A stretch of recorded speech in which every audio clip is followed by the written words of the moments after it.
saying there was no military solution, whatever they're trying to achieve. Secondly, Pakistan's participation in the US war on terror. I did not want Pakistan to participate in it, only for one reason.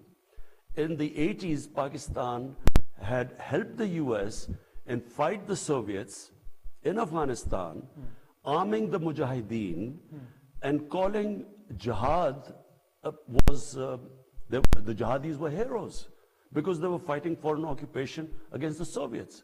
We trained them along with CIA. 10 years later, 89, the Soviets leave, and then come 2001, the US arrives in Afghanistan. Now we are trying to tell the same people who had been trained to fight foreign occupation, now we are telling them that fighting the US occupation is terrorism. So they turned against us. Okay. My point was we should have stayed neutral.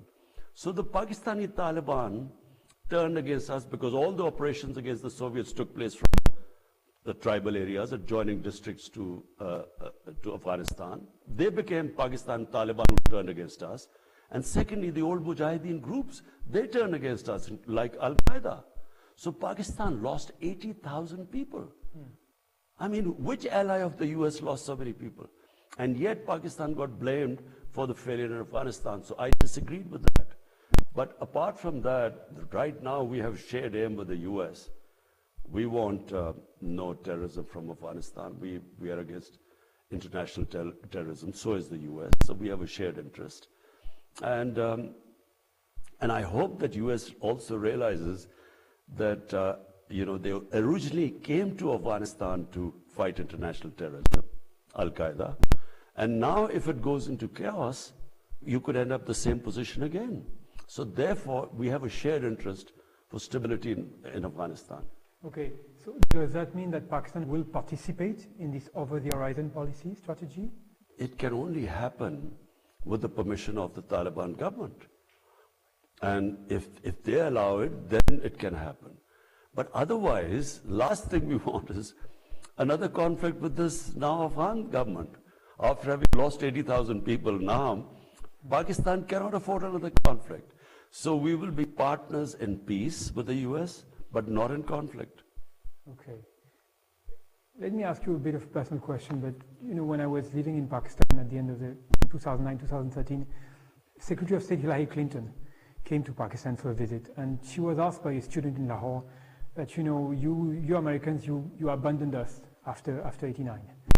What are the gaps that we have that you will not abandon us again? Now, the United States have shifted their priorities away from this region. Do you feel that you've been betrayed again? Frankly, I don't blame the United States. I blame our own leadership. The job of the leadership of this country is to protect the interest of its own people. It's not the job of the United States to protect the interest of Pakistani people. Right. So why did Pakistan allow itself to be used? Clearly, we became part of the US war against the Soviets through Afghanistan, in 80s. But once that was over, a year later, sanctions were slapped on Pakistan. So Pakistan should have learned then. That's why I opposed, Pakistan joining the US war on terror after 2001, because number one, we had trained these Mujahideen to fight foreign occupation. Now, how were we going to stop them? And when we joined them, they turned against us. But secondly, we felt used after we were in 91, these pressless sanctions were imposed on Pakistan. After Pakistan was neighboring, we had 4 million Afghan refugees. We had Kalashnikovs in us, first time. We had sectarian militant groups left in Pakistan, fallout of the Afghan jihad in the 80s. So now, by joining them, I opposed it. I thought we should stay neutral. But I still remember George Bush's statement saying that we will not abandon Pakistan again. Yeah. And they did. Okay.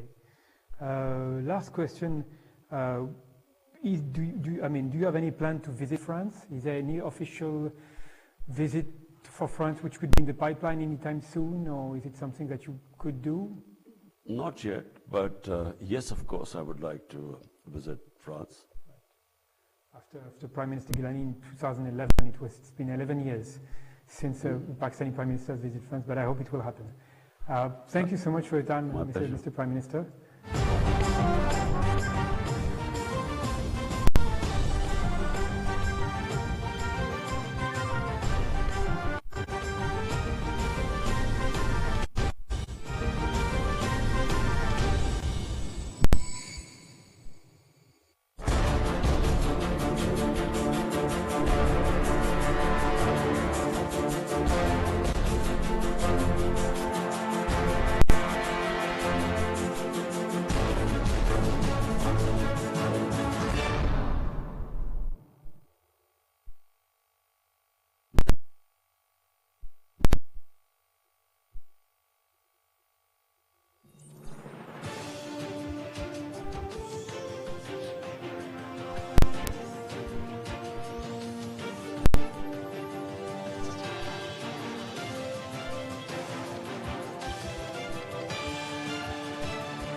हर सुबह उम्मीद के साथ दिलचस्प मौजूआत और अहम खबरों का गुलदस्ता लिए